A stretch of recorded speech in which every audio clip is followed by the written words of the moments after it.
Hola, buenos días. Muchas gracias por su presencia, por conectarse este día para escuchar la charla de Ernesto Miranda, coordinador de la Agenda Digital de la Secretaría de Cultura del Gobierno Federal. Es un gusto para nosotros, en el marco de las charlas de especialización de la Escuela de Humanidades y Educación, escuchar a nuestro ponente invitado el día de hoy, que va a charlar y a darnos una mirada muy interesante sobre las humanidades digitales en la agenda nacional. El doctor Ernesto Miranda Trigueros es escritor y promotor cultural, licenciado en Lengua y Literaturas Hispánicas por la UNAM y maestro en Humanidades Digitales por el King's College de Londres. Ha sido becario de la Getty Foundation y de la Fundación INBA. Actualmente coordina y desarrolla la Agenda Digital de la Secretaría de Cultura, agendadigital.cultura.gov.mx. Ha trabajado en diversas instituciones culturales mexicanas en la creación de proyectos y estrategias de investigación, divulgación y preservación cultural a través de canales análogos y digitales. Ha publicado poemas, artículos y reseñas en libros, revistas y portales como La Gaceta del FCE, Arqueología Mexicana, Fahrenheit y Pijama Surf. Ernesto, pues sin más, te doy la palabra. Muchísimas gracias por acompañarnos el día de hoy. Muchas gracias, Paloma. Y muchas gracias a todos ustedes. Gracias por lo de doctor. Todavía no soy doctor, pero gracias por esa calidez. Y gracias al Colegio de Humanidades y Educación por la invitación, y pues a todos ustedes por estar aquí hoy, esta mañana. Bueno, como decía Paloma, estoy a cargo de la Agenda Digital de Cultura dentro de la Secretaría de Cultura del Gobierno de la República, y la titulé Agenda Digital de Cultura, Diseño de Política Pública desde las Humanidades Digitales. Primer Congreso Internacional de Egresados, creo que ya no es congreso, pero bueno, lo importante es que estamos aquí, que puedo y tengo el honor de poderles compartir un poco cómo se gesta esta Agenda Digital de Cultura, qué es, pero principalmente cuál es la perspectiva en la que concebimos este documento de política pública. Entonces, primero les plantearé algunas preguntas que nosotros nos hicimos antes de desarrollar este documento y esta estrategia, y luego pasaré a describir concretamente en qué consiste, cuáles son sus ejes, y luego llegaremos a algunas conclusiones, y si nos da tiempo les podré enseñar algunos de los proyectos que estamos trabajando dentro de la Agenda Digital de Cultura, ¿no? Entonces, la primera pregunta que nos hicimos es cómo transitar el conocimiento que hemos acumulado durante siglos a las nuevas generaciones a través de nuevos medios. Todos estos grandes horizontes o el bagaje de la humanidad que hemos construido hasta finales del siglo XX, pues a través de la irrupción y de la disrupción de los medios digitales se ve a veces en crisis o a veces desafiado por la necesidad de transitarlo a nuevos formatos. Entonces, lo que nosotros desde la Secretaría nos preguntamos es, ¿debemos de transformarlos y adaptarlos a estos nuevos lenguajes que son mucho más ágiles, mucho más dinámicos? ¿Los debemos de aligerar para tratar de que nuestras nuevas audiencias sean capaces de digerir un conocimiento que a veces requiere mucho más tiempo para poder profundizarlo? Debemos de hacerlo sintético, y con esto me refiero a reducir el tamaño de nuestras publicaciones, orientarlas a medios digitales, en fin, debemos de cambiar el empaque de este conocimiento para hacerlo más sexy a estas nuevas generaciones. ¿Cómo podremos hacer para seguir construyendo discurso y seguir fomentando los valores tradicionales de las humanidades, como pueden ser la belleza o la verdad, en un contexto donde no siempre es lo más valorado, ¿no? Otra de las preguntas que nos hacíamos es cómo generar mayor señal en medio del ruido, basado en esa frase famosa del teórico Douglas Rushkoff. Debemos de ser las instituciones culturales las que curemos el contenido y que ofrezcamos contenido de calidad o conocimiento de calidad a las nuevas audiencias. Es nuestra responsabilidad ser este filtro, digamos, tener como a las televisoras o a los medios digitales de la mano de las instituciones públicas para decirles, no, bueno, pues esto es lo que creemos que debe de tener la gente porque esto es conocimiento de veras, o debemos de seguir soportando y fomentando el libre mercado y el libre consumo de contenidos como viene sucediendo hasta ahora. Nosotros creemos que quizá una de nuestras misiones sea pues construirnos como en ese faro o polo crítico que pueda al menos ayudar a la población en general a discernir cuáles son los conocimientos de calidad, cuál es el conocimiento de calidad, cuáles son los contenidos que valen la pena y cuáles son la información que hay allá afuera que puede llegarse a convertir en conocimiento. Y con esto vale la pena citar algunos ejemplos loables y valiosos que se han dado en el marco de las humanidades digitales y que acaban convirtiéndose también en productores de ruido. No sé si alguien de ustedes esté familiarizado con Europeana. ¿Alguien de ustedes le suena? Si sí, pueden levantar la mano. ¿No? Ok. Bueno, Europeana es un gran repositorio digital, abarca más o menos 54 millones de objetos digitales provenientes de 20,000 instituciones culturales europeas. Digamos, es un gran acuerdo que se hizo en el marco de la Unión Europea, con fondos de la Unión Europea, para poner en un solo repositorio a través de una plataforma todo el conocimiento y contenido, digamos, que tienen, o acervos que tienen estas instituciones culturales, desde museos, bibliotecas, archivos, galerías, todo en un solo portal. No quiere decir que lo hayan integrado, digamos, en un solo centro de datos como podría ser este edificio, sino que federaron la información, lograron crear sistemas interoperables y hoy están disponibles en una sola plataforma, lo cual, si se los cuento, y bueno, los invito a que la consulten, es europeana.org o europeana.eu, me parece, vale la pena echarse un clavado. Digamos, es un esfuerzo que nace con muy buena intención, pero al hablar de 54 millones de objetos, pues es como entrar en una gran bodega y no saber cómo manejarla, ¿no? Entonces, si el Internet ya en sí mismo es un gran almacén de datos que es muy difícil navegar sin un Sherpa o sin un guía que nos pueda conducir hacia lo que realmente es relevante, pues hay ejercicios que, nacidos de la buena intención de las instituciones, también se pueden convertir en eso. Entonces, uno de los grandes retos que reconocemos es ese, cómo generar mayor señal en medio del ruido y si somos capaces las instituciones culturales de ser quienes generemos esta señal. Esta es una foto que tomé en Guadalajara en el 2017 en este evento que se llama Campus Party. ¿A alguien le suena ese evento? Ah, bueno, pues es esa gran esa gran reunión de programadores y entusiastas de la tecnología que durante 4 días se encierran a programar y a resolver retos, ¿no? Entonces me parece muy significativo cuando lo vemos desde los ojos críticos del sector cultural o desde las humanidades, ¿no? Entonces, ¿qué papel debemos de jugar en las instituciones donde nos dedicamos a la cultura o a las humanidades ante estas nuevas formas de distribuir servicios y bienes culturales enmarcados en una nueva economía? Vale la pena detenerse un poco en esto y decir, bueno, ¿qué es esto de enmarcar una nueva economía? El conocimiento y el contenido están determinados por la economía de la atención. Hoy cualquier distribuidor de contenido en línea, cualquier revista o cualquier periódico, incluso que podríamos considerar como más serio, pensando en el New York Review of Books o cualquiera de ese tipo de sitios que ustedes consulten constantemente, están determinados por los clics y la atención que la gente le pueda prestar. Platicaba con algunos de los editores de Nexos Digital hace unos días y justo ese era el punto. Hay una transición donde los editores, digamos, de la vieja guardia, quieren que sigamos construyendo contenidos a profundidad, 10 cuartillas, con aparato crítico, y nuestros lectores en línea pues no están soportando esa cantidad de información. El fragmento de tiempo que le dedican es mucho menor.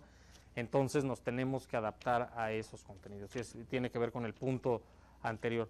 Pero esta economía entonces determina cómo vamos a generar nosotros conocimiento y cómo lo vamos a distribuir. O seremos nosotros quien digamos, no, pues esa no es la forma. O sea, aunque esté determinado por la economía, el Estado mexicano, las universidades, tienen que proveer contenidos profundos que no estén determinados por estas nuevas economías.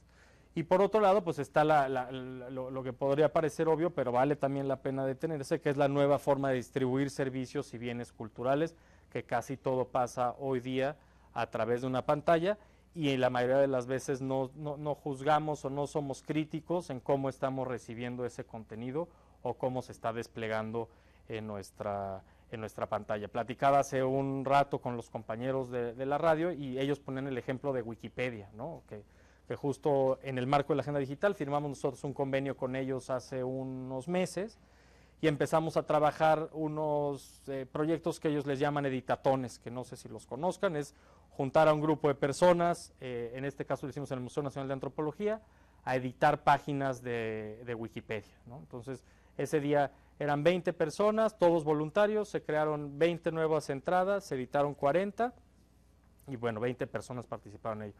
Pero lo que es interesante, y salía el dato ahí, es que la página cultural más visitada en México es Wikipedia y probablemente en el mundo sea la tercera o cuarta. Entonces, si vamos a buscar a Sor Juana Inés de la Cruz, inevitablemente el primer resultado va a ser la página de Wikipedia. Entonces, ¿qué tenemos que hacer nosotros? Luchar contra Wikipedia y decir, bueno, pues es que ese no es el contenido de calidad, eso no es conocimiento, o fortalecer los contenidos que aparecen ahí, porque es inevitable. O sea, las dinámicas de distribución de bienes y servicios culturales, como decíamos antes, ya no están determinadas por un solo emisor, que podría ser el Estado, las universidades, sino están determinadas por la colectividad y a veces por las fuerzas del mercado. Entonces, nosotros estamos obligados a entender estas nuevas formas de distribuir el contenido, reconocerlas y fortalecer la creación de señal en la medida en la que podamos. Otro de los retos con los que concebimos la agenda digital y con lo que nos enfrentamos antes de ponernos a redactar y a pensarla y a tratar de ejecutarles, cómo atender los nuevos lenguajes, símbolos y discursos culturales que surgen derivados de los nuevos medios, sin dejar de atender el vasto patrimonio cultural que nos distingue. Ahí sumaría las enormes expresiones culturales, no necesariamente el patrimonio o reconocidas como patrimonio, que nos distinguen. Y esto me ha pasado cuando trabajaba en el INA, que llevaba un área similar, se creó un área de innovación en el Instituto Nacional de Antropología e Historia, para tratar de echar a andar proyectos digitales en el marco de todas las labores que realiza ese instituto. Y a veces pues salíamos a campo, a las zonas arqueológicas, no las principales, y recuerdo una que se llama Cantona, que está en Puebla, y queríamos implementar un proyecto ahí de seguimiento de uso de realidad aumentada con los celulares para poder aumentar el contexto de la gente que visitara la zona arqueológica y que a través de tu celular pudieras tener un poco más de información de qué era Cantona, cómo se había construido, es más o menos del periodo teotihuacano. Y cuando estuve platicando con el director de la zona me dijo, bueno, pues está padrísimo, me encanta, yo soy un entusiasta de la tecnología, pero ¿por qué no mejor me ayudas a conseguir que arreglen los baños en vez de que me traigas este juguete tan padre que me estás vendiendo? Entonces a mí me dio como una crisis pues vocacional, porque dije, bueno, pues tiene toda la razón. Luego alguien ya me dijo, bueno, a ti no te toca, o sea, pues, tu labor no es esa, o sea, no te toca resolver la infraestructura de la zona arqueológica, te toca esta otra, pero me dejó pensando y justo quizá ese es uno de los retos más grandes. O sea, tenemos que seguir protegiendo el patrimonio material y las expresiones culturales, digamos, tradicionales, pero tenemos que hacer un enorme esfuerzo de reconocer con agilidad las nuevas expresiones que están surgiendo mientras hablamos. Y no necesariamente tienen que ser digitales, pero sí ayudan los medios digitales para saber que pues, en Finlandia se están gestando nuevas formas de tocar la jarana, entonces eso está creando nuevas expresiones culturales que fusionan culturas de diferentes países. Y otro ejemplo valioso pues es el del propio patrimonio, ¿no? O sea, dañado después de los terremotos de septiembre, pues se dañaron alrededor de 2,000 monumentos históricos en Puebla, Tlaxcala, Estado de México, Ciudad de México y Oaxaca. El presupuesto para atenderlos es el equivalente al presupuesto anual de la Secretaría de Cultura, que son alrededor de 13,000, 14,000 millones de pesos. Entonces, se vuelve otra vez importante esta disyuntiva. Bueno, entonces dejemos de hacer cosas digitales y dediquemos todo el presupuesto a reconstruirlo. Pues podría ser un camino sensato y valioso, pero al mismo tiempo tenemos que empezar a trabajar en estos nuevos en estas nuevas formas, lenguajes y narrativas, porque avanzan a un paso acelerado y son parte de la cultura contemporánea. Entonces, si de por sí la gestión cultural, la administración de bienes culturales y todos los temas que nosotros tratamos desde las humanidades y la cultura son, digamos, marginales en el plano nacional y no reciben los presupuestos necesarios, pues hoy el reto es pues aún mayor, porque tenemos ahora más áreas que atender, ¿no? Entonces, bueno, aún así hay cosas que son positivas en el cruce en esta irrupción digital, ¿no? Entonces, ahora les daré un poco el contexto del surgimiento de la Agenda Digital de Cultura. Lo primero es cuáles son los objetivos, ¿no? Después de estas preguntas que nos hacemos, es, bueno, pues sí hay que trabajar en algo, y ahora les doy los antecedentes más programáticos o más burocráticos de la Secretaría, pero bueno, los objetivos que nos propusimos después de analizar estas preguntas es, ¿qué va a hacer una Agenda Digital de Cultura? Pues articular las labores de la Secretaría en el uso de herramientas digitales para potenciar su labor, y su labor esencial es conservar, investigar, difundir el patrimonio cultural, las expresiones culturales, y al mismo tiempo educar en diferentes niveles, educación artística o educación para la preservación del patrimonio. El segundo punto es justamente eso, dar certeza a las acciones de las áreas en el uso de herramientas digitales. Ahora lo mencionaré más a fondo, pero antes, todavía, o sea, las áreas no tienen un área, digamos, especializada en estos temas de humanidades digitales o curaduría digital. Ni siquiera los museos tienen áreas que les permitan manejar, o especialistas que sepan cómo manejar sus colecciones digitales. Entonces, tiene que venir un cambio de paradigma y un cambio de la forma en la que entendemos las estructuras dentro de la Secretaría, porque, por ejemplo, todas las áreas tienen un encargado de prensa, ¿no? Y ese encargado de prensa lo que hacía históricamente pues era generar boletines y hablarle al reportero del Heraldo o del Reforma y decirle, oye, tengo este boletín, ¿lo puedes subir? Sí. Pues hoy día todos sabemos que ya no funcionan así ya no hay rotativas, o sea, ya hay como otros mecanismos de distribución. Entonces, tenemos que darle otras certezas y otros giros a las diferentes áreas de la Secretaría. Y digo, nada más para dar una perspectiva general, porque no necesariamente todos sabemos cómo está conformada la Secretaría, pero me detengo también un segundo ahí. Está, digamos, sostenida con dos grandes pilares, que es el Instituto Nacional de Bellas Artes y el Instituto Nacional de Antropología e Historia. Bellas Artes se ocupa de todo lo que tiene que ver con patrimonio cultural y artes que surjan del siglo XX a nuestros días. Y del siglo XIX para atrás es el INAH el que se ocupa de toda esa tarea. Digamos, esos son los dos pilares. Pero alrededor hay muchas otras áreas, como la Dirección General de Publicaciones, la Dirección General de Bibliotecas, que administra 7,000 bibliotecas a lo largo del país, la Dirección General de Culturas Populares, que también tiene representación en todos los estados, la Cineteca Nacional, el Instituto Mexicano de Cinematografía, que quizá es otro de los grandes pilares, el Centro Nacional de las Artes, una Dirección General de Vinculación con los estados, y bueno, algunas otras chicas que no son de esa, Radioeducación, Canal 22, en fin, es como un universo tan amplio que cada una de esas áreas pues tiene necesidades específicas, y en cada una de ellas, cuando nos sentamos a trabajar en esta agenda, pues nos dimos cuenta que el tema digital tenía una enorme incidencia, desde los museos hasta la radio, pasando por las zonas arqueológicas, a las publicaciones, todo ha pasado por un proceso de transformación gracias a las tecnologías digitales. El tercer punto que nos propusimos es darle una perspectiva crítica para la ejecución de los proyectos. Ya lo veremos en uno de los ejes, pero hemos vivido durante al menos la última década en diferentes áreas del sector cultural, y quizá por no tener un documento o una serie de principios que puedan articular estas labores, proyectos que surgen de la ocurrencia o de la voluntad de los funcionarios que en sus visitas a Europa o a Asia descubren que el videomapping es la nueva forma de hacer los museos. Entonces regresan y le dicen a su gente, hay que hacer una sala de videomapping, pero señor, cuesta 25 millones de dólares, hay que hacer una sala de videomapping. Entonces, pues también, si la gente que está abajo no sabe lo que implica, no conoce lo que le están pidiendo, pues buscará un proveedor y hará lo que su jefe le dice, que pues hay que hacer el videomapping.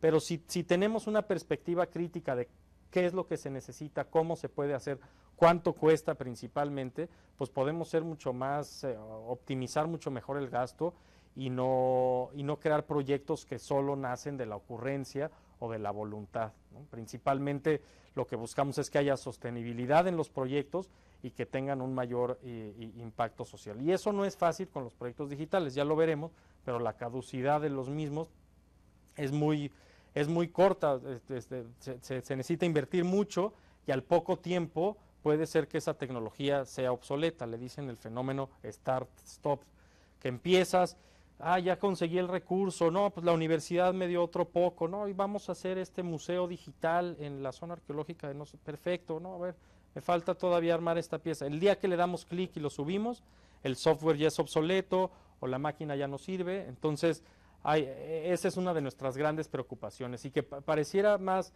en pasivo que en activo, pero en verdad hemos detectado dentro de la agenda digital y personalmente yo en 10 años de trabajo que existe, una enorme necesidad de crear como líneas que articulen el trabajo y que puedan realmente crear inversiones sostenibles. Ese es optimizar recursos humanos, técnicos y económicos justamente, ¿no? Que luego invertimos mucho y son caros los proyectos. Por ejemplo, ese no nos tocó a nosotros, pero en la Cámara de Diputados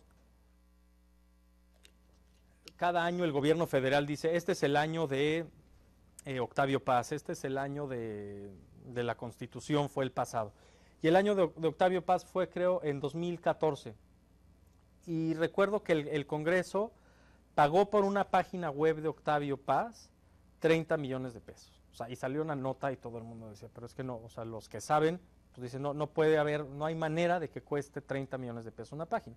Además, la página era una página que solo acomodaba links y por eso se supo, porque alguien también sin conocimiento dijo, yo no quiero que mi link esté ahí, lo cual atenta contra el propio espíritu de la web, pero bueno, ese es otro punto. Pero eso puso la atención sobre la página web y saltó, alguien buscó el contrato y decía 30 millones de pesos, ¿no? Entonces, pues hay gente todavía, y la semana pasada volvió a salir algo así, hay gente que todavía lo paga, y pues el vivillo de la empresa, pues bueno, o sea, él pues dice, pues si a mí me lo pagan, pues yo lo voy a cobrar. Entonces, o con proyectos de digitalización también lo vimos mucho en el INA, cuando dices, bueno, la empresa te voy a cobrar tanto, te lo tengo en 2 semanas, un archivo parroquial en el estado de Michoacán. Perfecto. Nada más que ya te lo entregué y aquí en la letra chica decía que ahora yo, pues como lo digitalicé, soy el dueño de estos recursos digitales. Entonces, cada vez que tú, INA, lo quieras usar, me tienes que pagar una cuota de 2 pesos por cada recurso, ¿no? Como esos, hay miles de ejemplos, ¿no? Entonces, lo que queremos es que no siga pasando por lo mismo, porque todos llegan y dicen, no, es que acabo de ver unas pantallas táctiles increíbles en el Museo de Cleveland y quiero que pues el nuevo museo tenga eso. Bueno, sí, pero ¿qué implica? ¿Cuánto cuesta? ¿Es realmente la tecnología que necesitamos o no? Que esa es una de las preguntas más importantes. O sea, ¿necesitamos esta herramienta o podemos resolverla con un grupo de colaboradores o de especialistas que cumplan esta labor? La Agenda Digital de Cultura la publicamos en febrero del 2018 a través de una circular interna en la Secretaría y en mayo del 2018 ya lo agarró, lo enviamos al Diario Oficial de la Federación y está publicado. Entonces, para nosotros fue un gran logro, porque no existía un documento de este tipo, no es normativo, pero un documento de principios en torno al uso de herramientas digitales en el sector cultural. Entonces, pues ya está ahí, evidentemente es perfectible, como decíamos, pues esto se mueve muy rápido, entonces esperemos que quien llegue en el 2019 lo revise, lo retome, lo mejore y sigan trabajando sobre él. Les doy algunos antecedentes más legales, me voy rápido para no cansarles. El derecho al acceso a la cultura se incluye en la Constitución Política de los Estados Unidos Mexicanos en el 2009. El derecho de acceso a las tecnologías a la información se da en el 2013 en la Ley Federal de Telecomunicaciones y Radiodifusión. Y en el Plan Nacional de Desarrollo, a través de la Estrategia Digital Nacional Gobierno Cercano y Moderno, que se publica en el 2013, se menciona ya se le insta al sector cultural a crear una agenda digital de cultura. Se crea hasta el 2018 por todas las vicisitudes por las que pasa el entonces Consejo Nacional para la Cultura y las Artes, la creación de la Secretaría, en fin, cuestiones políticas y de ahí del sector, pero finalmente se crea, ¿no? El otro de sus antecedentes es el Programa Especial de Cultura y Arte, que es, digamos, un programa que enmarca todas las acciones de la Secretaría, que corre del 2014 al 2018, el Reglamento Interior de la Secretaría de Cultura, que se publica en el 16, la Ley General de Cultura y Derechos Culturales, que se publica en 2017. En todos estos, en estos tres antecedentes se mencionan ya el uso de herramientas digitales para la difusión o para la preservación del patrimonio. Y en el contexto internacional tenemos dos antecedentes, la Carta sobre Preservación Digital de la UNESCO y la Agenda Digital Cultural para Iberoamérica de la CEGIB, la Secretaría de Estados Iberoamericanos del 2014. Y en ese sentido, lo que les mencionaba, la naciente Secretaría de Cultura, urgente de este tipo de lineamientos, digamos, antes era un consejo que había mucha división y mucho pleito, mucha grilla entre el INAH y el INBA y entre el CONACULTA. El CONACULTA se creó en el 88, si no me equivoco, y estos dos institutos, pues son, el INAH es del 34 y el INBA ha de ser de los 40. Entonces son institutos de larga trayectoria, y cuando se crea el CONACULTA, en los 80, todos los funcionarios y los sindicalizados de los institutos lo ven como de, oye, pero ¿cómo, para qué creas un consejo si ya existen estas dos instituciones? Entonces había como mucha desarticulación porque los institutos dependían de la Secretaría de Educación Pública, el CONACULTA también, pero el CONACULTA no acababa de agruparlos. Entonces finalmente se da, todavía hay muchas pugnas porque los institutos quieren seguir siendo independientes, entonces bueno, pues esa es una historia aparte. Todo se da, nace la Secretaría, no se tenía la ley preparada, entonces digamos todo es un poco vertiginoso con la creación de la Secretaría, lo que da cuenta de su desarticulación sectorial. Yo creo que tomará algunas décadas poner en orden la casa y empezar a trabajar de manera articulada hacia un camino, pero bueno, tener una secretaría, tener una ley y un reglamento interno ya es un paso fundamental. La otra es eso, la urgencia y la premura de crear algo. Nosotros llegamos a crear la agenda digital en marzo del 2017. Entonces, pues cuando llegamos a la Secretaría nos dijeron, pues bienvenidos, pero nosotros ya nos estamos yendo, así que pues mucha suerte con todo, ¿no? Entonces, era como un ambiente raro, porque sí, pues muchos ya estaban y siguen en plan como de cierre, y nosotros decimos, oye, bueno, pues venimos a crear una nueva área y necesitamos dejarla lo más consolidado posible, porque pues a partir del 1 de diciembre del 18 hay un nuevo gobierno y lo importante es dejar consolidado la mayor cantidad de proyectos y esta agenda digital. Y por otro lado, pues está esta presión pública e institucional. Han salido salieron a lo largo de este sexenio varias notas, varios artículos, pues cuestionando por qué no hay una estrategia digital en el sector cultural. Entonces, finalmente se consolidó, y la presión institucional pues es la misma, o sea, es la que les comentaba hace un rato, o sea, decir, pues es que yo tuve que digitalizar mi acervo porque no tuve a quién preguntarle y pues me costó 30 millones y ya se quedó la empresa pues con ese contenido, ¿no? Entonces, esa presión institucional pues urge a que se cree un área. La otra, que tiene que ver con la anterior, es el dinamismo intrínseco de los nuevos medios que obligan a tener áreas enfocadas a esto Y aunque las instituciones somos lentas en reaccionar y atender lo que está pasando en la vida real, pues por lo menos tener un área es importante. Y el último punto, pues es el de las expectativas contra la realidad, que tiene que ver con lo que les decía de la zona arqueológica y el uso de realidad aumentada. O sea, pues la realidad de nuestro país está en un punto y las expectativas de nuestros funcionarios o de lo que nosotros vemos y lo que podría ser, pues están en otro lado. Y no necesariamente eso, o sea, las tecnologías y los entusiastas de la tecnología, como pueden ser los propios académicos de las humanidades digitales, pues a veces están entusiasmados por alguna tecnología, pero no necesariamente es lo que necesitamos en nuestros centros de trabajo o en nuestra investigación, ¿no? Entonces eso es un poco el contexto en el que concebimos la agenda. Ahora entraré a platicarles de lleno cuáles son los ejes que definimos para ella. Y si tienen dudas, pues por favor díganme y entablamos diálogo para que sea más dinámico. El primero es el desarrollo de habilidades digitales. Esta foto la tomé en un curso de un lenguaje de programación que se llama JavaScript, y era un señor muy entusiasta que pues lo estaba tomando y la verdad es que era de los más avesados en el tema, ¿no? Pero dentro de la Secretaría lo que nos interesa es mejorar las habilidades digitales de la población para un mejor aprovechamiento de los bienes y servicios culturales.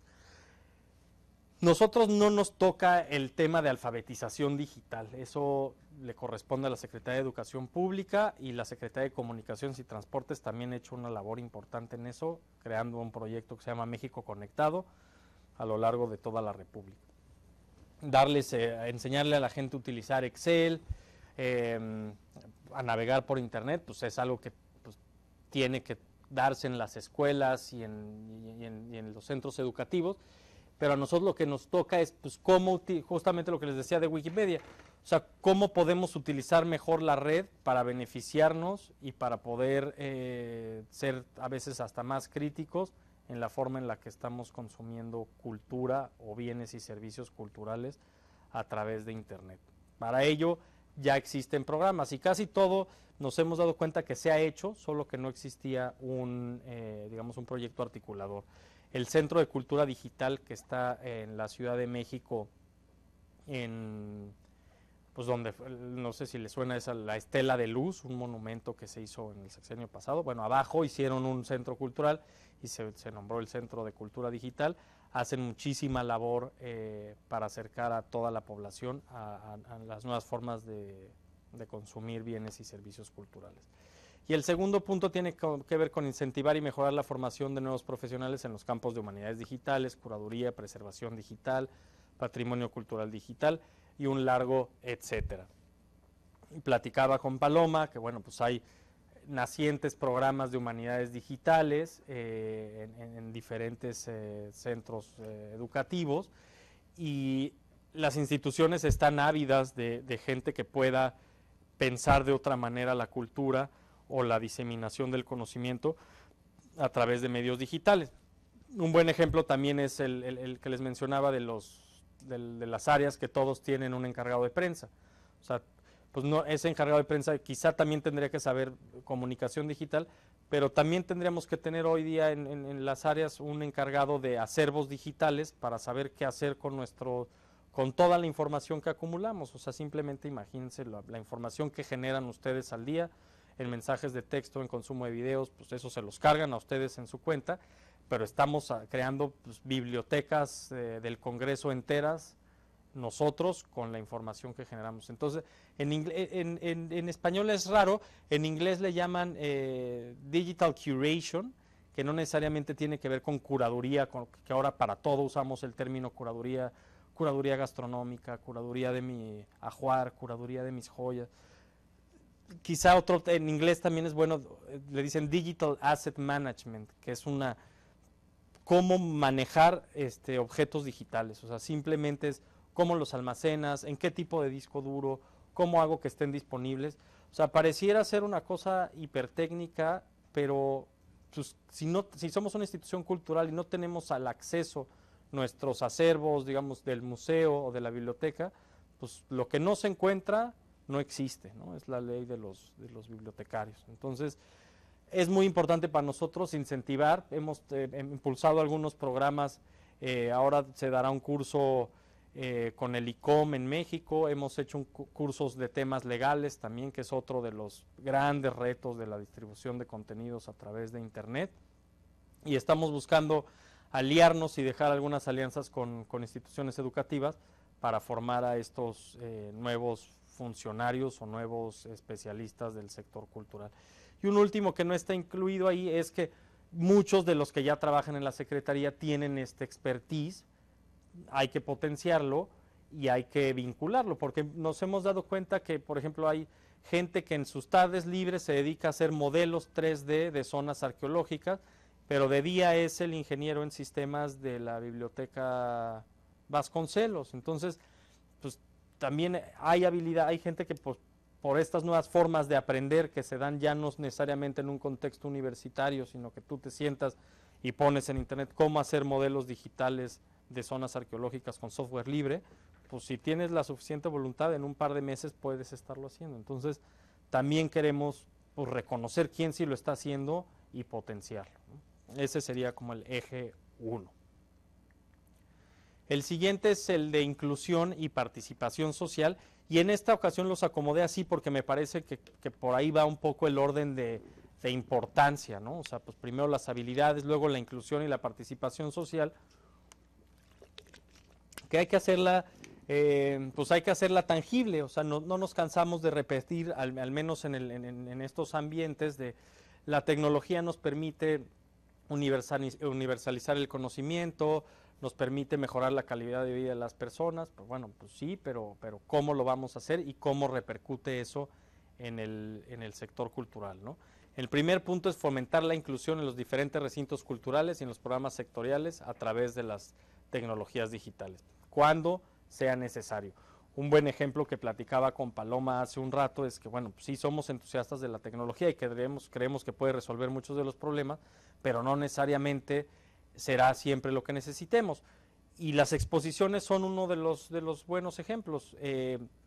Hace poco me tocó participar en una exposición de códices mexicanos y discutíamos si era necesario poner pantallas táctiles o iPads o otra vez una aplicación de realidad aumentada que te ayudara a explicar qué demonios es un códice, porque pues, nosotros los hemos visto, los tenemos medio en el contexto, pero el público en general, explicarle que no es un libro, que es un sistema cultural complejo, donde se plasma un sistema de escritura que no necesariamente responde a una escritura alfabética, pues explicarles eso, pues toma un tiempo y hacerles entender también el valor pictórico, pues tiene otra complejidad. Entonces, el que estaba a cargo de la exposición dijo, no, nada de pantallas, solo la experiencia del visitante con el aura del objeto artístico cultural, ¿no? Lo cual pues fue acatado porque pues él toma las decisiones. Y nos dimos cuenta cuando avanzó la exposición que el curador, que es ahora el director de la Biblioteca Nacional de Antropología e Historia, pues era quien finalmente mediaba entre los que no conocían cómo funcionaba un códice y ese conocimiento. Y a muchos nos cayó el 20 de que pues, esa interfase fue la mejor que se pudo haber pensado para esa exposición. O sea, por más que hubiéramos creado una tecnología digital de punta, una pantalla táctil, un holograma, animar en 3D el contenido del códice Boturini, no hubiera sido tan eficaz para transmitir esa información como lo hizo Baltasar Brito durante todas las visitas guiadas que dio durante esos 3 meses. Entonces, se los pongo como ejemplo porque no necesariamente son las pantallas las que lo van a resolver, pero en otros casos sí. O sea, en casos, por ejemplo, donde necesitamos tener lenguaje de señas, por ejemplo, para explicar una cédula, pues podemos tener una pantalla explicando el lenguaje de señas, ¿no? O sea, hay como muchas otras formas de ser inclusivos con la tecnología y que sí realmente facilita. Luego, fortalecer la presencia de los contenidos en español y en lenguas indígenas de México en el entorno digital, pues es una obligación creo que de todos los que estamos aquí, yo creo que el 95% del contenido en Internet está en inglés. Los programas de computación están hechos en inglés. Entonces, pues fortalecer la presencia del español ahí es muy importante. Y bueno, las lenguas indígenas pues es casi nulo. Sin embargo, hay ejemplos importantes e interesantes. La Fundación Mozilla, quien desarrolla este explorador que se llama Firefox, ha desarrollado, por ejemplo, ese explorador en zapoteco, ¿no? O sea, el lenguaje de programación está hecho en zapoteco. Entonces, suena bien, le da mucha visibilidad, pero en realidad es práctico para quien pues, no hable inglés pueda tener esas habilidades. Entonces, creemos que desde la Secretaría pues debemos de fomentar enormemente este tipo de desarrollos y esta inclusión en el entorno digital. Y tiene que ver con el tercero, promover desarrollos tecnológicos que impulsen la inclusión de la población indígena. Es uno de los temas que a mí personalmente más me ocupa y en lo que estamos trabajando ahorita, un congreso de uso de tecnologías para preservación y difusión del patrimonio inmaterial y conocimiento tradicional entre comunidades indígenas, que pasa lo mismo, por la buena intención que tenemos todos, por ejemplo, de digitalizar acervos de textiles indígenas, pues decimos, no hombre, pues esto es una gran estrategia de preservación, que lo es, porque entonces les tomamos fotos en alta calidad, los guardamos, y en nuestro afán de difundirlo todo, que es parte del mandato de la Secretaría de Cultura, pues subámoslo a internet. Lo que pasa cuando estás subiendo esos textiles es que en China o en Francia agarran el textil de Tlahuitoltepec y empiezan a hacer camisas en serie de un textil que pues obviamente no tiene una marca registrada. Hay todo un tema con los derechos colectivos y las comunidades indígenas, entonces no se les protege por ser colectivos, porque no hay una entidad individual que pueda registrarlo ante el derecho de autor. Entonces, bueno, la buena intención nos lleva a poner en riesgo el patrimonio inmaterial de las poblaciones indígenas. U otro ejemplo es, todos están muy entusiasmados con Facebook, las comunidades en muchas culturas están subiendo contenido, intercambiando información, pero bueno, lo vimos recientemente con Cambridge Analytica, pues ¿cuáles son las implicaciones de que subas tu fiesta patronal, que igual pues para ti es sagrada, a un servidor que está no sabes dónde y que mañana puede desaparecer y toda esa información, o puede ser utilizada para otras cosas, ¿no? Entonces, para nosotros es importante promover desarrollos que sean creados desde la comunidad, para la comunidad y con conciencia de todas estas implicaciones que pasan, que pues nos pasa a nosotros, o sea, nos pasa a nosotros cuando retuiteamos cosas o posteamos memes que no sabemos ni siquiera de dónde vienen y quizá estamos diseminando información que no es fidedigna, pues le pasa también a ellos, ¿no? O sea, absorbemos la tecnología como no nos da, es tan rápido que la absorbemos y ya estamos ahí felices y luego pasan cosas como la Cambridge Analytica, que es decir, o sea, todos sabíamos que pues estábamos subiendo la información en Facebook desde hace 10 años, o sea, nadie nos tomamos la molestia de leer los términos y condiciones donde dice, bueno, esta información va a ser utilizada para vendérsela a privados. Y yo, pues sí, nos vamos a escandalizar, pero pues como todos estamos inmersos en ello, pues estamos de cierta manera anestesiados por el vértigo y el frenesí de las tecnologías, ¿no? Y el último punto tiene que ver con la accesibilidad a medios digitales por personas con diferentes tipos de discapacidades. Existe una ley de inclusión a personas con discapacidad donde se menciona que, por ejemplo, todas las páginas del gobierno de la República tendrían que estar adaptadas para poder ser leídas por procesadores para personas con debilidad visual. Y eso, en realidad, hacer eso en una página, pues no tiene mucha complejidad, o sea, simplemente hay que evitar hacer ciertas cosas a la hora de programar el HTML para que un robotcito pueda pasar palabra por palabra e ir diciéndolo en voz alta como la voz de Stephen Hawking, diciendo lo que está desplegado en la pantalla. Entonces, pues hoy día no todas cumplen con ese requisito y por cierto también, por ejemplo, todas las páginas, todas las comunicaciones oficiales del gobierno y de las instituciones públicas tendrían que estar traducidas a las 64 lenguas indígenas por ley, lo cual pues sabemos que tampoco es cierto, ¿no? Entonces, bueno, pues es una obligación y hay que trabajar muchísimo en ese sentido. El tercer punto es la preservación, investigación y difusión a través de medios digitales, y quizá puede ser un tanto redundante porque, como les decía, pues ese podría ser el mandato principal de la Secretaría de Cultura, pero bueno, pues tampoco a la hora de que nos hemos puesto a trabajar tampoco es tan obvio, ¿no? Entonces les voy a ir leyendo los puntos. Crear protocolos y normatividad de preservación digital junto con acciones de digitalización sustentables y de largo plazo. Ya hablamos del caso del archivo conventual en Morelia, y justamente lo que busca esto es eso, los protocolos y la normatividad, porque no hay, o sea, es decir, si tú vas a digitalizar, bueno, pues aquí tienes un protocolo donde lo que tienes que pedirle, yo no te voy a hacer la digitalización porque yo soy un área, digamos, no sustantiva, yo te puedo dar recomendaciones, pero si tú eres archivo conventual, pues sigue estos 5 lineamientos que te van a ayudar a que no te vuelen tu acervo, a que pagues lo mínimo y a que te funcione a largo plazo, porque también, como decíamos, pues puede ser que lo pagaste y el servidor que compraste o el disco duro en el que te dijeron que lo tenías que almacenar, pues no era la mejor opción. Entonces, sí tenemos la capacidad, sí hay hoy día un grupo de técnicos especializados que estamos en la agenda digital que te podemos ayudar a resolver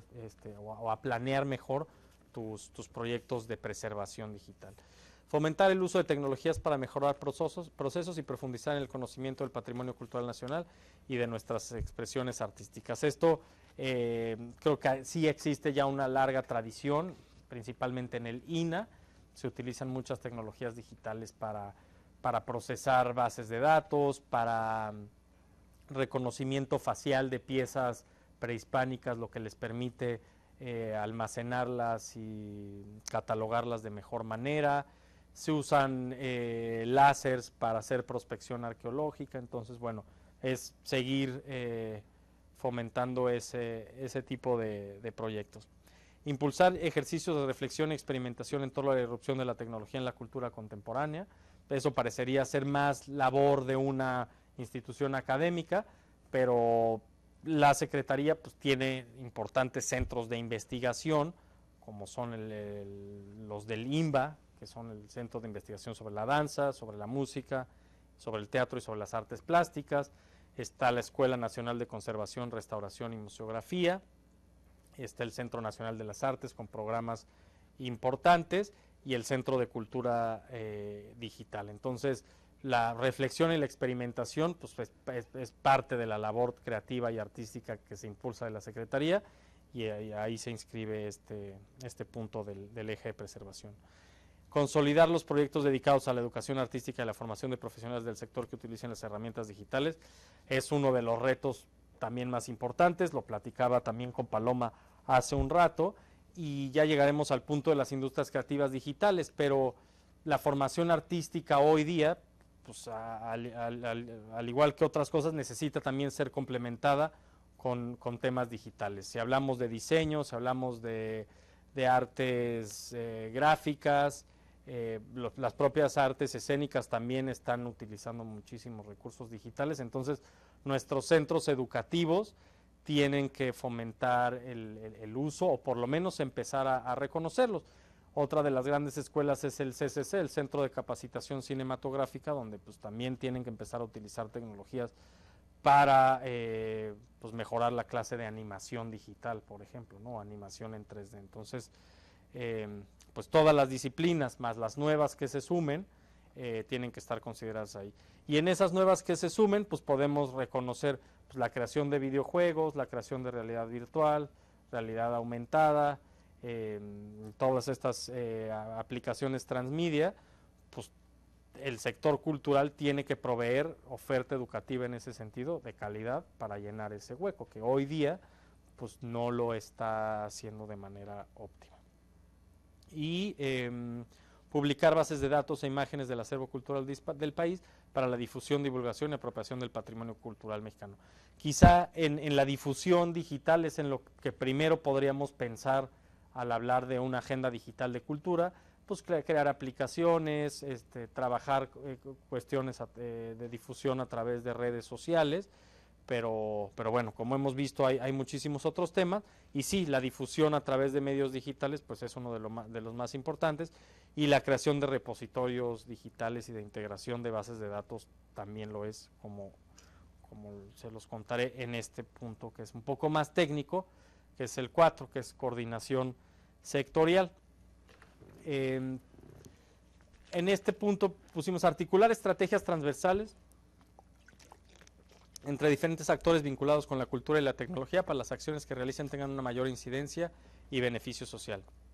Aquí lo que buscamos es que las áreas de tecnología de las diferentes direcciones generales y centros de trabajo y órganos desconcentrados pues empiecen a vincular no solo como técnicos, sino que empiecen a reflexionar más sobre cuál puede ser su labor. El segundo punto es incentivar la creación de la normatividad sectorial en materia de catalogación, digitalización, preservación y difusión de acervos culturales digitales, aspectos legales para la difusión de contenidos culturales a través de Internet y uso de TICs en museos, bibliotecas y recintos culturales. Digamos, ese en sí mismo podría ser una agenda total, porque no existe una normatividad sectorial ni para catalogar digitalmente los acervos, ni para digitalizarlos, ni en qué tipo de servidor los tengo que poner, ni cómo debo de hacer la difusión, ¿no? Y mucho menos, pues lo que decíamos, cómo los museos deberían de aplicar la tecnología en las salas, por ejemplo, ¿no? Entonces, lo que buscamos es que a nosotros no nos va a dar tiempo de sacar para todos, sí vamos a sacar un documento de aspectos legales y uno de catalogación, pero que constantemente se estén creando reportes y ejercicios de estado del arte para darle a las áreas insumos de cómo deben de trabajar en ese sentido. Y este tercer punto es uno de los que nos parecen más importantes, que dice promover la interoperabilidad de las colecciones digitales albergadas en diferentes acervos e instituciones coordinadas. ¿Alguien sabe a qué nos referimos con interoperabilidad? ¿A alguien le suena esa palabra? Digo, también es un tanto transparente, o sea, hacer que las colecciones digitales puedan vincularse entre sí.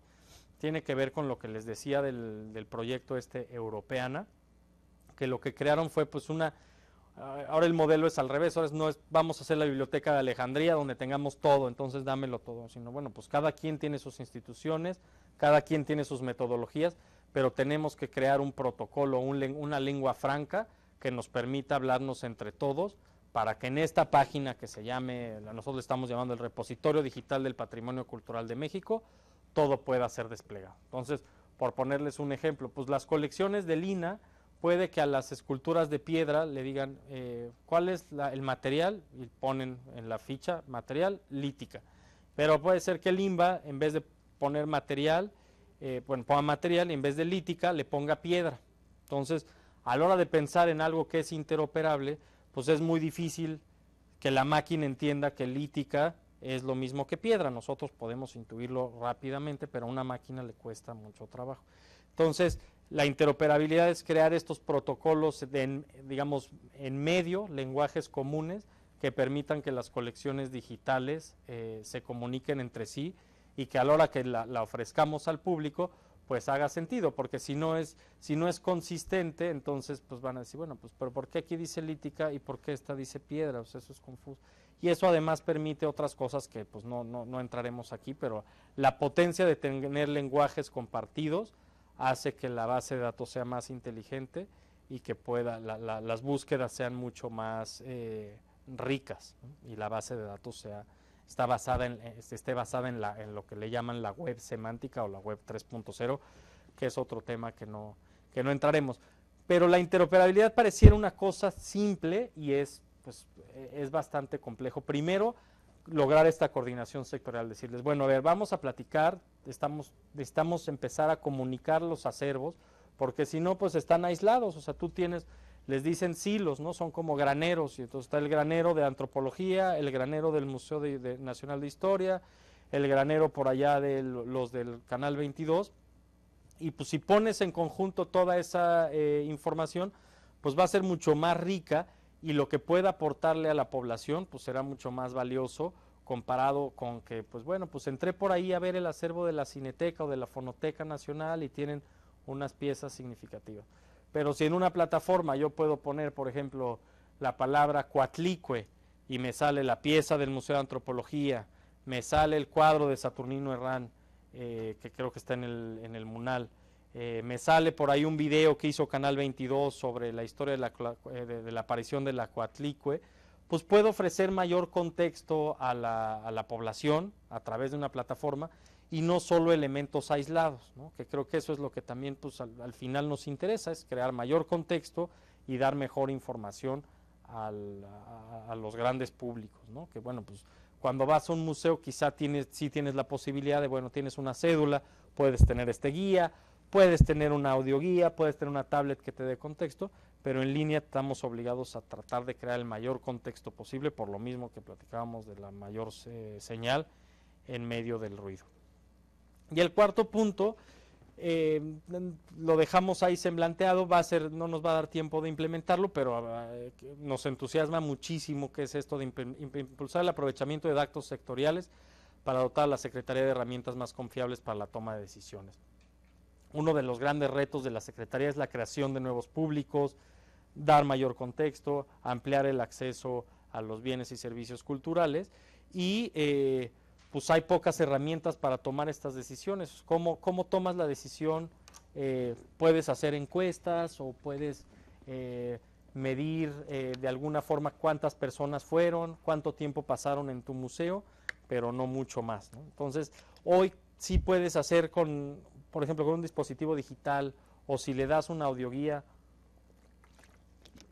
a un visitante o hasta una pulsera, puedes seguir cómo se está moviendo dentro del museo y puedes saber cuánto tiempo pasa enfrente de la pieza tal.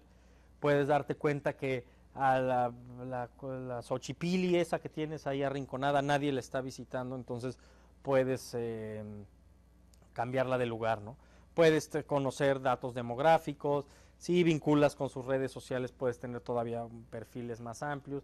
Obviamente hay todo un tema de privacidad que se tiene que respetar, pero hoy sí hay la cantidad de datos que generábamos, que decíamos hace rato que pues, diario generamos una biblioteca de Congreso de Estados Unidos en datos, pues todos esos datos no necesariamente deben de ser utilizados para espiarte o para venderte productos en Amazon, sino que pueden ser utilizados, si tú lo autorizas, para mejorar la calidad de la política pública que hacemos, porque son datos en tiempo real que además son de un volumen impresionante. Entonces, pues ya no es la encuesta al final del museo de ¿te gustó?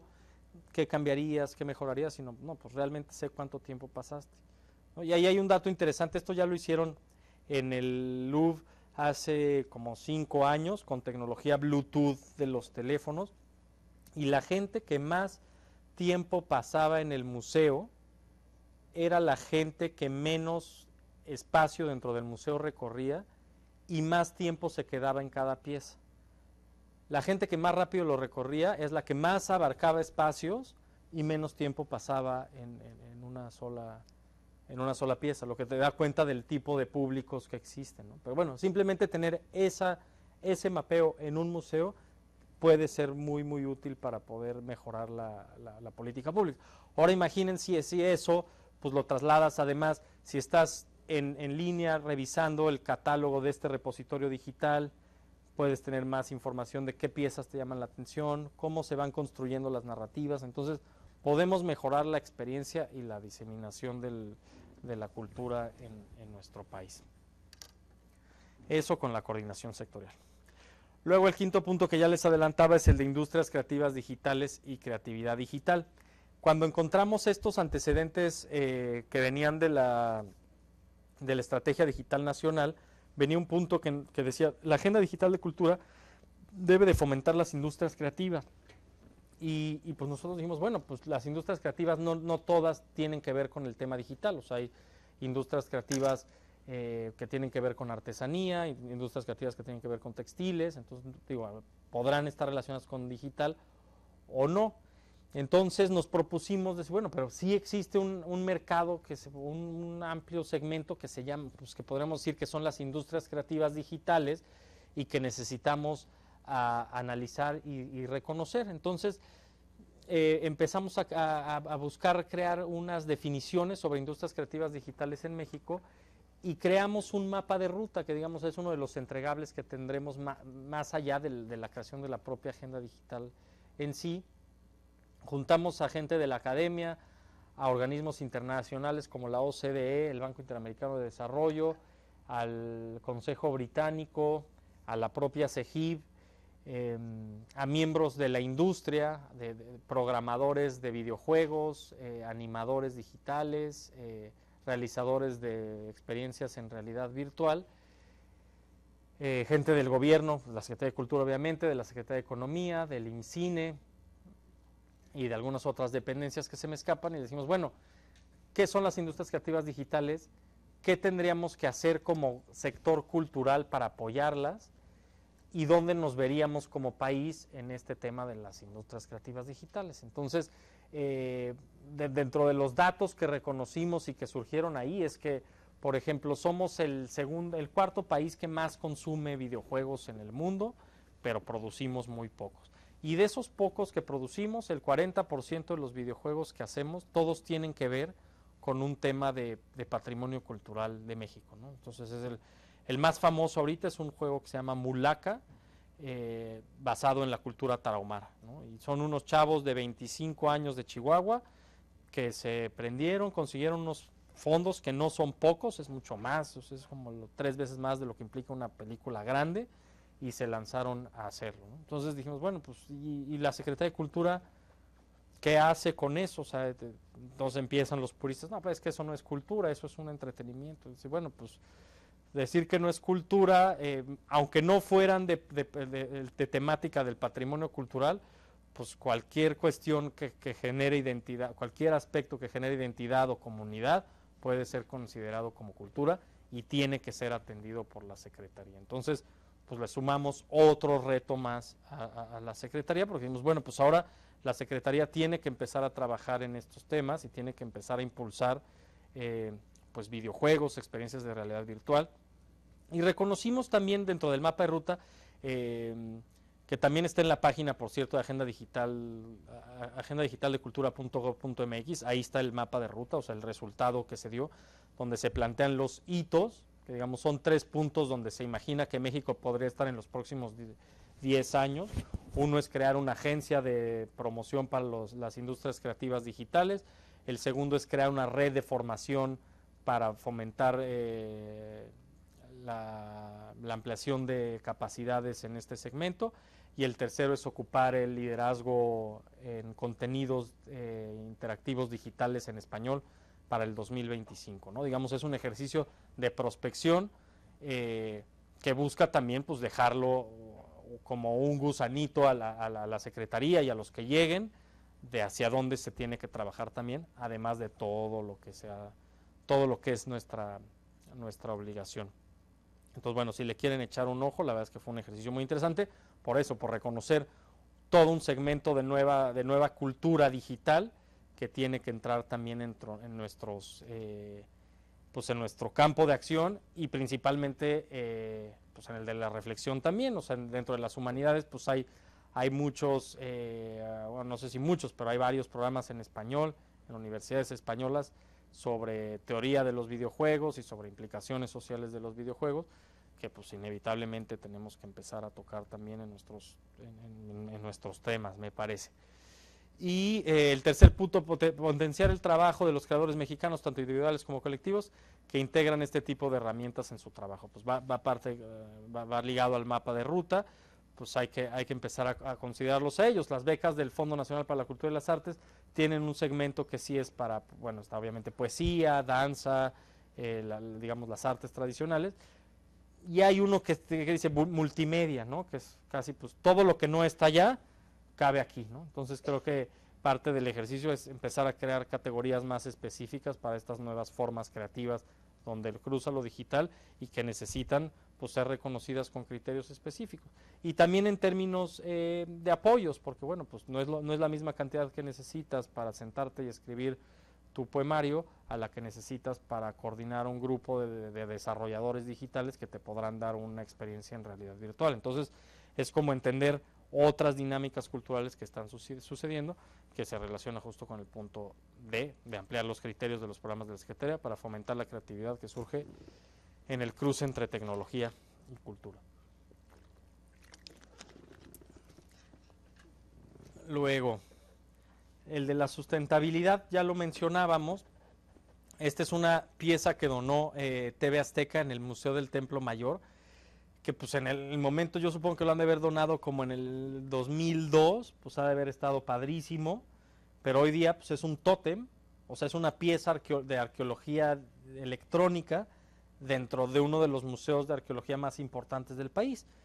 Y digo, primero a nadie se le ocurre quitarlo porque pues es monstruoso tenerlo ahí estorbando. Eso que ven ahí en la pantalla pues no es un diseño, es solo un efecto que crea la pantalla que está descompuesta. Entonces, es lo que hemos venido mencionando. Okay, bueno, pues qué bueno, TV Azteca, qué bien que donó este equipo, pero si tú vas a recibir un donativo, pues dile, ok, te lo voy a recibir, Samsung o quien sea, pero me tienes que dar mantenimiento por 5 años, porque si no, a mí lo que me creas es un problema. Es como ese microcuento de Cortázar de los lentes, o sea, que no me acuerdo cómo era, pero odio que me regalaron unos lentes, porque lo único que me regalaron es la responsabilidad de cuidarlos, de ponerlos en una cajita, de todo el tiempo estar buscando dónde los voy a guardar. Pues no, yo a veces no quiero esa responsabilidad, o sea, me puede resolver un problema, pero me puedes generar otros 25 a la hora de regalarme las pantallitas. Y pues es eso, yo no sé si estén empotradas en el museo, o no creo que sea un tema por, ay, no se va a enojar TV Azteca. Sin embargo, pues ahí están los módulos y no los pueden quitar. Entonces, esto lo hemos venido platicando y ayuda un poco a empezar a concluir, ¿no? Fomentar procesos internos que apoyen a las unidades administrativas, órganos desconcentrados y entidades paraestatales sectorizadas, en planear sus proyectos digitales con miras a la sustentabilidad en términos conceptuales, cronológicos, económicos y de recursos humanos. Conceptuales, pues lo hemos platicado, ¿lo necesitas o no? O sea, sentémonos, platiquémonos, ¿realmente necesitas ese tótem ahí? No, pues entonces no se lo pidas a TV Azteca, ¿no? Cronológicos, ¿te va a dar tiempo en 6 años de implementarlo o en los años que lo estás proyectando? Si no, pues planéalo diferente. Económicos, ok, tienes el dinero para la fase 1, pero tienes que empezar en la fase 2, que al año se va a volver obsoleto, que al 3 ahora vas a tener el problema de dónde lo tiro, o sea, porque también la basura electrónica es uno de los grandes temas en el gobierno federal. Y el último, y quizá el más importante, bueno, económicos evidentemente, el de los recursos humanos, ¿no? Que hay quien dice que, bueno, está el hardware, que son las computadoras, el software, que es lo que corre las computadoras, pero el mindware acaba siendo lo más importante, ¿no?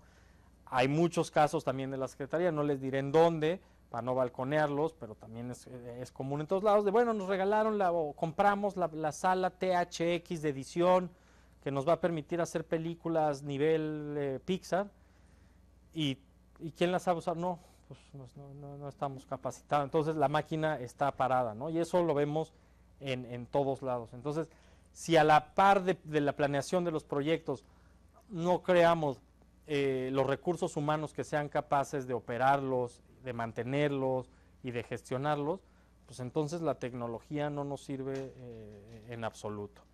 Y el segundo, que también es muy importante, es el impulsar el uso de código abierto para permitir a la Secretaría trabajar con mayor independencia y flexibilidad en las acciones digitales que emprenda. Uno de los grandes lastres que hemos recibido y que se suelen heredar en las administraciones son las licencias de software y hardware, ¿no? Hay cosas que, bueno, pues que no las puedes evitar, o sea, las computadoras, pues igual tienes un convenio con HP o con una empresa intermediaria y pues bueno, tienes que pagar esas licencias porque es la única forma de dotar, por ejemplo, esta universidad de infraestructura tecnológica.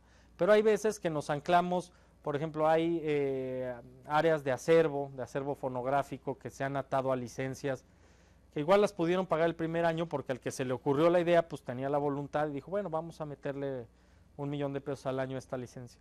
Pero al siguiente año ya no te alcanza para pagar la licencia y al tercero estás peleando realmente. Y lo que hacen estas empresas, por ejemplo, se dedican a la gestión de acervos, ¿no? Entonces, tú le pagaste, te instalaron el sistema y funciona a la perfección. Pero si les dejas de pagar un mes, te lo aguantan. Pero si le dejas de pagar el segundo mes, pues te quitan el campo del título de tu acervo, ¿no? Entonces, la gente que quiera consultar ya no va a poder consultar el título. Al siguiente te quitan otro campo. Y al tercero, no puedes consultar tu base de datos. Y entonces, pues no es que les hayas dado los derechos de todo el acervo fonográfico del país, pero pues ya no lo puedes consultar hasta que saldes tu deuda, ¿no? Entonces, si desarrollamos en código abierto, podemos quitarnos este lastre de las licencias y además reutilizar el desarrollo. Si yo ya invertí 2 millones de pesos en desarrollar una plataforma, pues sube el código y al que la quiera usar, pues igual le va a costar 100,000, pero ya no va a tener que volver a pagar los 2 millones. Y además, pues esa inversión pues fue con dinero público, entonces estamos obligados a hacerlo público también. Y esto viene sí desde Presidencia de la República en la Estrategia Digital Nacional. Y el último punto tiene que ver con infraestructura. Pues quizá todo lo que platicamos pues no se puede llevar a cabo si no se dota a muchas de las áreas de infraestructura tecnológica adecuada. Sin embargo, pues esto es de las cuestiones más costosas, que más implicaciones tienen, y no es propiamente lo que a mí me toca llevar, sino que dentro de la Dirección General de Tecnologías de Información y Comunicación hay dos áreas, la de agenda digital, que digamos es más teórica o sustantiva, y la de informática, que es la que se encarga de esto, pero pues sin duda están, digamos, están relacionadas, porque sin una buena dotación informática, pues no podemos ejecutar ninguno de los otros ejes, ni las habilidades digitales, ni apoyar las industrias creativas, ni fomentar la creatividad digital. Se puede si no tienes una adecuada infraestructura digital. Entonces, modernizar la infraestructura y brindar acceso libre a Internet de banda ancha en los centros de trabajo, recintos y espacios públicos coordinados por la Secretaría, principalmente en las bibliotecas, pues es un reto enorme, y en los museos también. O sea, si pensamos que tener una buena página web con acervos digitales y más información que pueda contextualizar las piezas nos ayudará a mejorar la experiencia in situ, pues necesitamos ofrecerle a la gente Internet, porque si no, pues igual dicen, bueno, yo no voy a usar mis datos para ponerme a ver la página y ampliar el contenido que está, ampliar la información que está en las cédulas. Y B, desarrollar plataformas tecnológicas y de datos interoperables de alta capacidad de procesamiento y almacenamiento digital que constituyan repositorios digitales de acceso libre a objetos digitales. Esto tiene que ver también con lo de coordinación sectorial, sustentabilidad y preservación digital, ¿no? O sea, en la medida en que podamos ser plataformas tecnológicas interoperables, pues podremos optimizar mucho mejor la infraestructura que estamos invirtiendo. Que si el INAH decide gastar tanto en este hardware o software, pues si se puede reutilizar, lo hagamos interoperable con otra institución o con otro centro de trabajo dentro de la Secretaría. Así que bueno, como conclusiones, tenemos hoy un buen andamiaje jurídico, o sea, ya existe la agenda, existe como la reflexión, existe el interés, se ha podido socializar. Pasa mucho con este tema de las tecnologías, que hasta que no demuestras de qué se trata, pues la gente no, o sea, y los tomadores de decisiones luego no te pelan, ¿no? Entonces hemos logrado crear o demostrarles con algunos proyectos de qué estamos hablando y hacia dónde vamos, ¿no?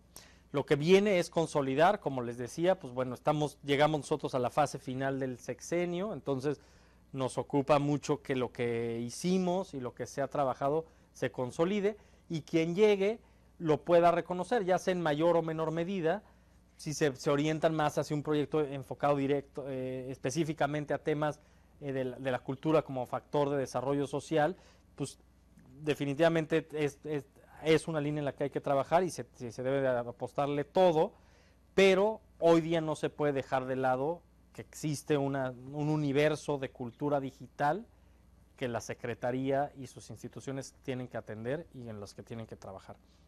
El tercero, pues seguir evangelizando, entre comillas, porque pareciera que hay que evangelizar en dos caminos. Uno, donde bueno, sí hay herramientas digitales, tenemos que utilizarlas, tenemos que reconocerlas, pero el otro parece la contraevangelización, es decir, no solo necesitamos herramientas digitales, o sea, no siempre vas a necesitar herramientas digitales, no te dejes ir, no te espejes con el brillo de las pantallas, porque puede ser que no lo necesites. Entonces, nosotros a veces jugamos a ese abogado del diablo, entonces llegan y dicen, no, te traigo un proyecto padrísimo, a ti te va a encantar porque te gustan los gadgets. No, bueno, o sea, me interesa reflexionar sobre este tema y no necesariamente la necesitamos aplicar en todos los procesos que queremos, ¿no? Entonces es una doble evangelización. La discusión de los modelos de las instituciones culturales, que ya mencionaba en esto de consolidar, hacia dónde se irán, pero inevitablemente tenemos que pensar, pues las bibliotecas, los museos, nuestros centros educativos, pues todos los centros de trabajo desde una perspectiva más inclusiva que vincule estos temas digitales. Y en ese sentido va lo de los enfoques mixtos, o sea, podemos tener como diferentes maneras de acercarnos al fenómeno de lo digital, algunos más críticos, otros más receptivos, pero creo que siempre las humanidades ayudarán a ponerlas en justa medida.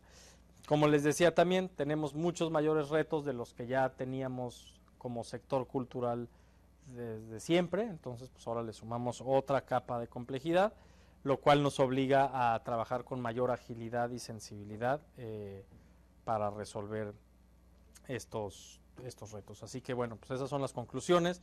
Si les parece bien, pues iniciemos un diálogo y si quieren les enseño algunos de los proyectos en los que estamos trabajando.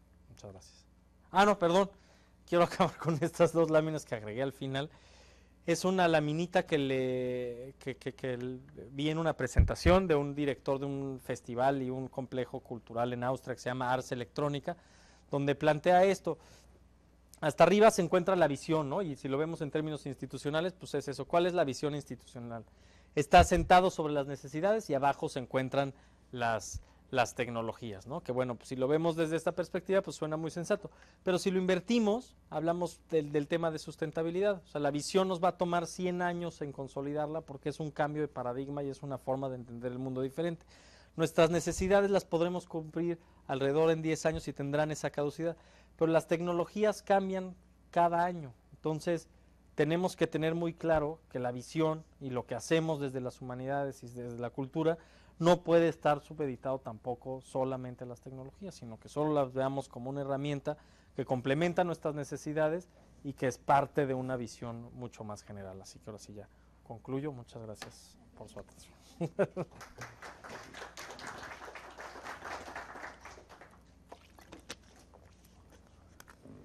Gracias, Ernesto. Tenemos tiempo para 2 preguntas. ¿Alguien quiere tomar la palabra? ¿Alguna duda? ¿Abrir al diálogo?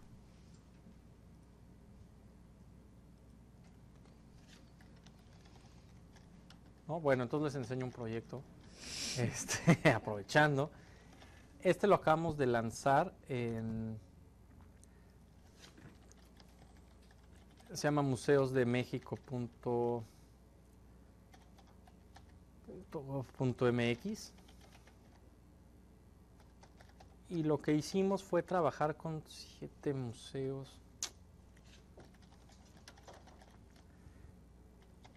Con 7 museos nacionales para mejorar sus pareciera que nada más es sus páginas web, vegetal.cultura,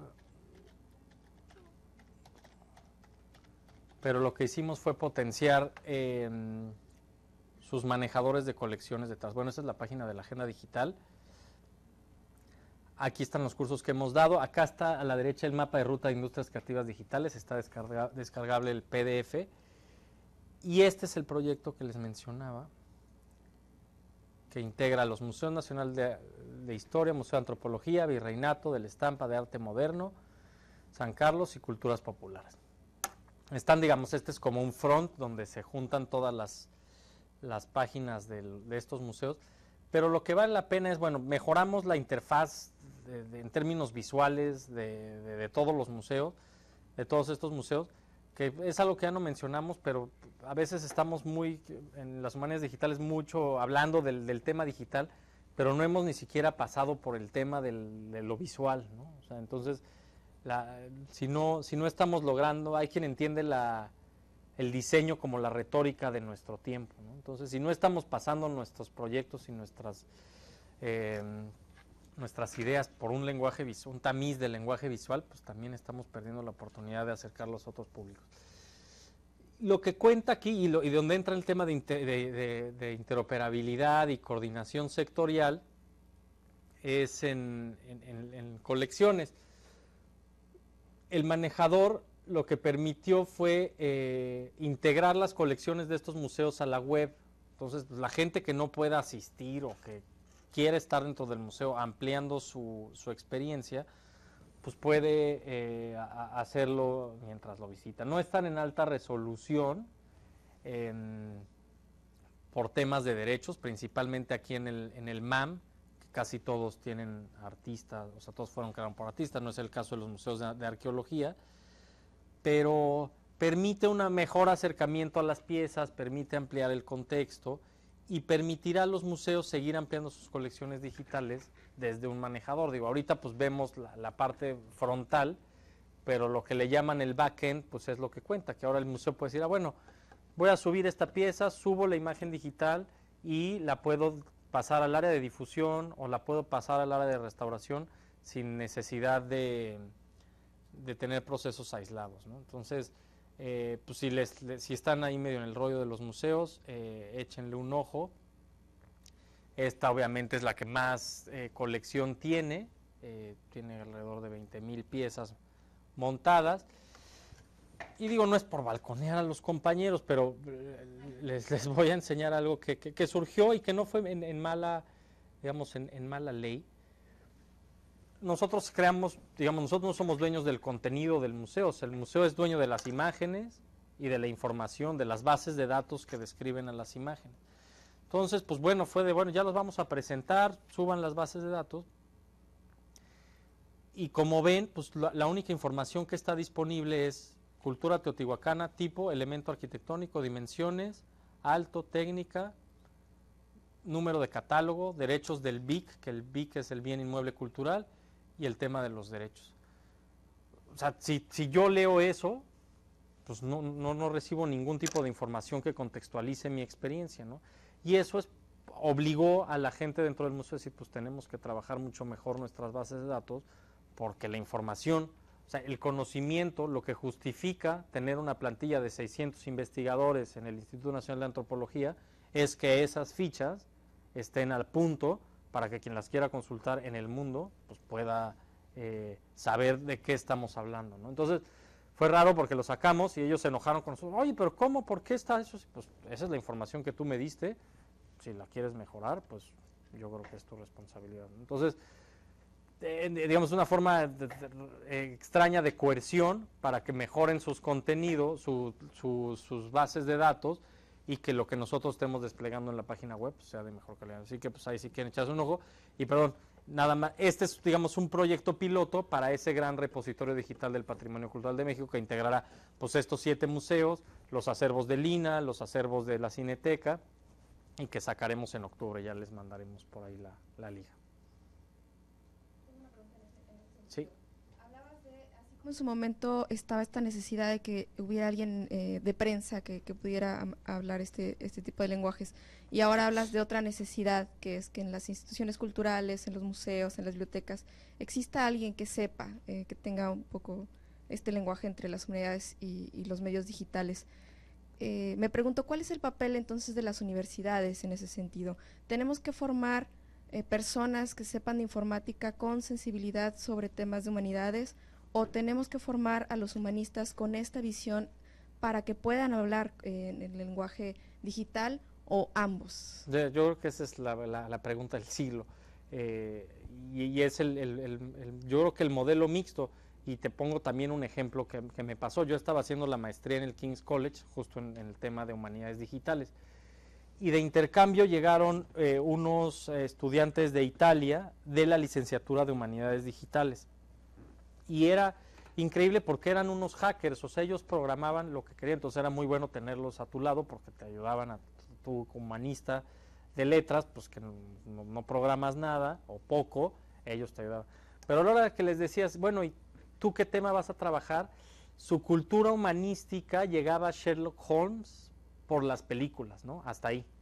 Entonces te das cuenta de la debilidad que hay en los programas donde dicen, bueno, pues es que ahora eres humanista digital porque programas. Pues no, o sea, yo soy de la idea que primero hay que tener la formación humanista y luego aderezarla con un poco de crítica sobre lo digital, y si se puede con herramientas, mejor, porque finalmente nuestra labor pues es esa, la de crear sentido, la de crear señal, la de poder curar y funcionar como polo crítico en estos temas. Entonces, si apostamos solo a formar a ingenieros con un dejo de humanidades, creo que lo haríamos al revés desde mi punto de vista. Pero también surge la otra pregunta cuando presentamos el mapa de ruta de industrias creativas digitales en Guadalajara hace unos meses, pues invitamos a universidades y a diferentes actores, ¿no? Y hay varias universidades dedicadas a formar a gente, a formar profesionales para esas industrias. La industria de animación necesita muchísima mano de obra, o sea, necesitas gente de hora nalga, le dicen, que estés ahí dibujando, ¿no?, digitalmente. Y era súper interesante. Hay una universidad grande que tiene sede en Guadalajara y en San Francisco, y la creó un mexicano.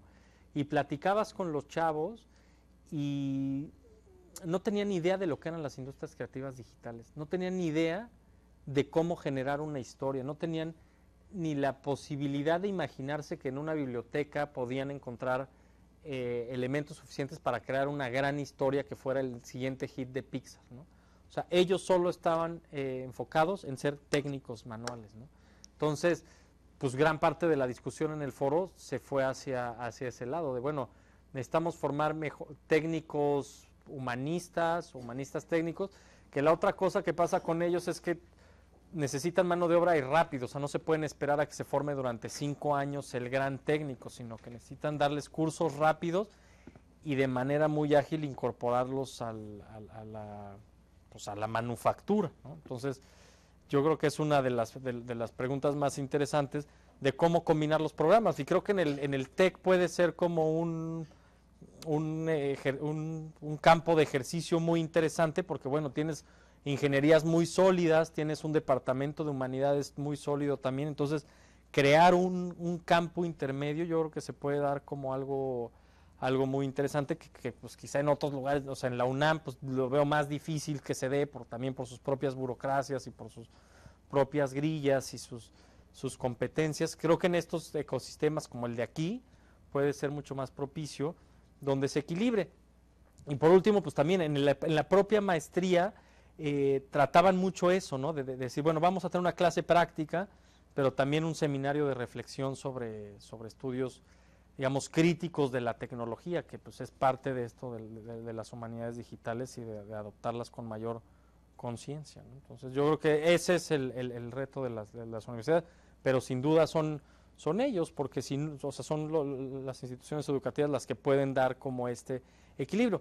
Y no es, digamos, no están disparatados si pensamos pues que antes las universidades en la Edad Media pues así funcionaban, ¿no? Era un conocimiento integral, y ahora lo que están vendiendo como el nuevo modelo educativo es el STEAM, ¿no? Que es Science, Technology, Engineering and Math, y luego le meten arte, entonces, y luego le van a meter historia, y vas a acabar con el quadrivium medieval y va a ser exactamente lo mismo, ¿no? Entonces, sí.